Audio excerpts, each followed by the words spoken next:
So come Syndia, I am obviously Haitian, a Haitian woman. I'm a filmmaker, I'm an entrepreneur, and I'm also a dance teacher. I just enjoy anything that has to do with art. I do have an organization called Espwa Demen. It's actually still a baby organization. We became, I want to say, we became legal last year. That focuses on helping the kids, the young kids of a small town in the south side of Haiti called Cassid. It's a very small town, but it's part of the district of Cavaillon. Well, the proper name of the town is Sud, but the locals calls it Cassid. And it's what it meant. We believe that if the children have a proper childhood, they will become honorable citizen, and we believe that Haiti's future lies in the hands of those children. But we have been working for the past 2 years. We create programs such as we have a summer camp and we do a Christmas party because we believe giving the kids a normalcy is important. And considering all the political instability that Haiti was going through, the kids really has suffered. Their development, their education, everything has suffered. So we wanted to give them something that is somewhat normal. The biggest challenge that we've met in that organization has been connecting really with Haiti. And when I say that, I mean sending goods. With the country's instability, we have last year actually we had to cancel the summer camp because we sent some items that were supposed to be used that were meant to be used for the summer camp, and they never got to Haiti for like 4 months. They did get to Haiti, but once they got to Port-au-Prince, they were stuck because nobody could drive by Motissan. And when they finally got there, the earthquake happened. When sending things for help, it's like the help is there, but we can't get it where it needs to be. So that's the biggest challenge. We have a group of dedicated people in Lekai. We have a group of dedicated people in Port-au-Prince. And it's almost like we have to work 10 times harder to make a small, tiny difference. The short-term goals for Espwa Demen is just to make the kids happy, to give them a normal childhood. And we are doing so with those small little events, small little activities. But when we're looking at the long term, we want to have a lasting impact on their lives. So when they become adult or young adult, that they not only have a clear idea of who they are, but also know where they're going to go. We want to provide them a career. Many people think once you, especially if you live in the countryside of Haiti, if you don't go to Port-au-Prince or the largest cities, your life is over. And if you do get to the largest cities, the next step, you want to leave the country. You want to get to some sort of other foreign countries, because if you're not living to another foreign countries, you're not successful, or you're not living really, because it's so difficult. We want to give those kids tools that when they reach that age, they can be career people. They can have their own business plan. We can help them with that. We can create path of education for them to the point that they can become a mechanic, they can become a cook, they can become a seamstress, something that they can do and provide for their family. So that's the long-term goal of creating honest, self-providing adults for tomorrow. The good thing, I want to say the positive thing about our organization is that almost everybody's in a different state from our board members. We have board members that are in Minnesota, in Atlanta, and some of us are in Boston, and we have some board members in Port-au-Prince. The positive is we were able to use Zoom and other social media tools to stay connected with each other. So even though we were not together in the same physical space, but we were able to make it work. We were able to use technology to our advantage, and our drive is our love for Haiti. We don't like what we see in the news. We don't like what we see is becoming of our people, and we also understand only one people can change Haiti, and it's us, Haitians. Whether it's Haitians in Haiti or Haitians in the diaspora, Therefore, it's our love for Haiti that drove us together to say we need to do something. We cannot wait for us to become rich. We cannot wait for others to do for us. We have to do it ourselves. And not only because we are Haitian, we have love for Haiti, but we also have our ancestors' pride. We love our history. We know what our ancestors did for us. So we have that drive. Or some people say, "Nou gen son de salin nan, kap bouyi nan ven nou." So we wanted to use that drive and change the narrative, which is the reason why we are starting with kids. We can begin at the roots, which are the children. We can change their mentality. We can shape them to be leaders, self-sustainable adults.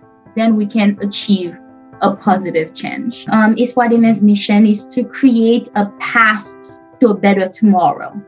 That is the best way I can visualize it. It's we are assisting those kids. We are removing all the excuses for them not to have a better education. Oh, I can't eat. My parents can't afford tuition. I don't have uniform. The school is sending me back.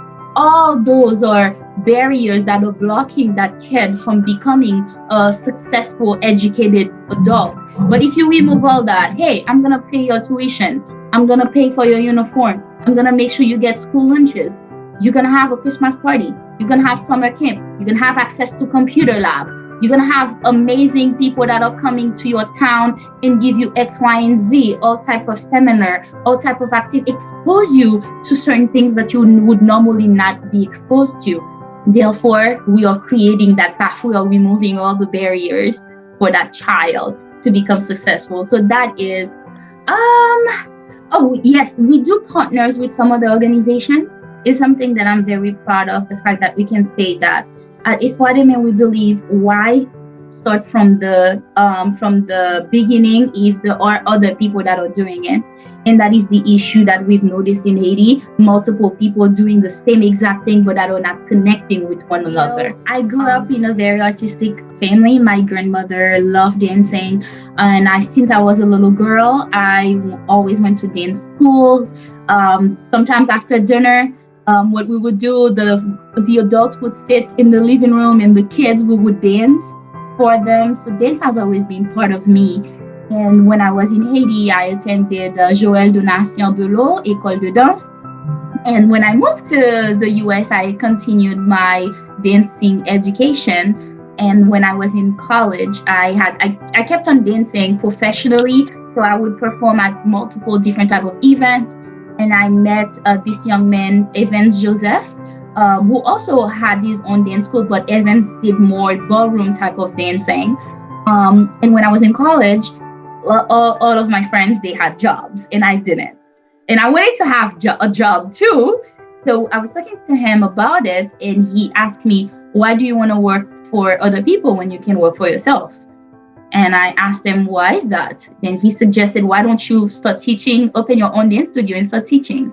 And I was very lucky. I have a very supportive mother. She offered to pay for my rent. We found a very small little studio. And I remember when I opened the studio, I only had 2 students. So going from 2 students, by the end of the year, I had 10.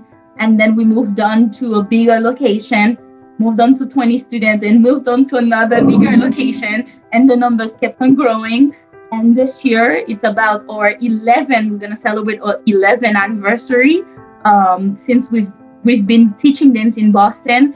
And on September of last year, we opened our 2nd location in Massachusetts.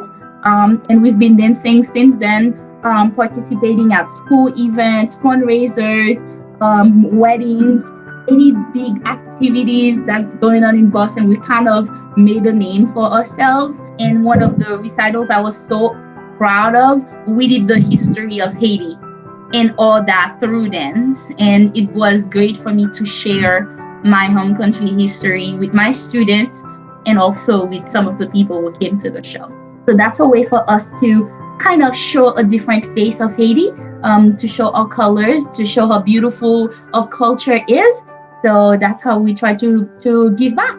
I do want to include dance in the Espwa Demen summer camp program, and since those can bring dance to them, However, I did think to open a studio in Haiti, but when I look at all the so many dance studios in Haiti, people have so many options, and I think it would be unfair for me to come from the United States and to be competing with the people that are already in Haiti and doing such a fantastic job. If I had some dancing plan for Haiti, one thing I would be and I would love to be involved in is to revive the Haiti National Ballet, because we had one and we no longer have one. And also, there's something I don't know if you're familiar with it, but there's a show that a Chinese ballet come throughout the United States every year. It's the Cheng Wang. I might be saying it wrong, but Cheyenne. Kenya, yeah, exactly. I attended one of the events, and the way they were able to say through the Chinese history through dance, I saw it. I was like, Haitians can do that too. We can bring all our history through dance to the world. So I've been working on this movie for the past 3 years called A Heart on Demand, or Un cœur en convalescence. And the whole goal of this movie is to show Haitian under a different light. When we talk about Haitians, we want to show professionals, we want to show doctors, we want to show normal people falling in love, having heartache, living regular life, having dinner, sitting at the table, laughing, kids running around. We want to show them as human beings. So that is my goal with movie making. Because as there's an African proverb that says, until the lion learns how to write, the hunter will always be the winner in the story. So I believe that our story has been written for us. Therefore, we need to take charge and start writing. And I'm very lucky to have met a fantastic writer. His name is Brunier Olivier Shackleton. And we have decided we're going to take his writing skills and my filmmaking skills and to make movies to change the face of Haitians out there. In our audience, even though we do want Haitians to be proud, but we want to also showcase that. So right now we are hoping that this movie will be on Prime, that this movie will be on Netflix. We have taken our time to look at it frame by frame to make sure it's as close to perfection as possible, so it could be something Haitians are proud of. I feel like I want to leave my mark on this earth. I want to leave a legacy, something that and when I say legacy, I don't mean myself personally to be remembered, to say, oh, the great Karm. No, not that kind of legacy, but to know that I've lived my life and that I've impacted people, that I know who you are. Because from the moment you know who you are, no one can take that away from you. Believe in yourself. When you believe in yourself, you can accomplish more than what the eyes can see, more than what has been accomplished before. And third, love others. If you love others, you learn how to forgive them. You learn to accept them for who they are. So those are the three things I would say. Anything about me can be found on social media. I use the same handle, which is at Karm Syndia. It's KarmSyndia. I have my website also, karmsyndia.com. So everything Karm Syndia, you'll find all my information there. Instagram, Twitter, Facebook at Karm Syndia. Thank you so much. Thank you so much for having me. I bow down to you and to your work, and I'm sure that's not going to be the last of Potomitan and Karm Syndia.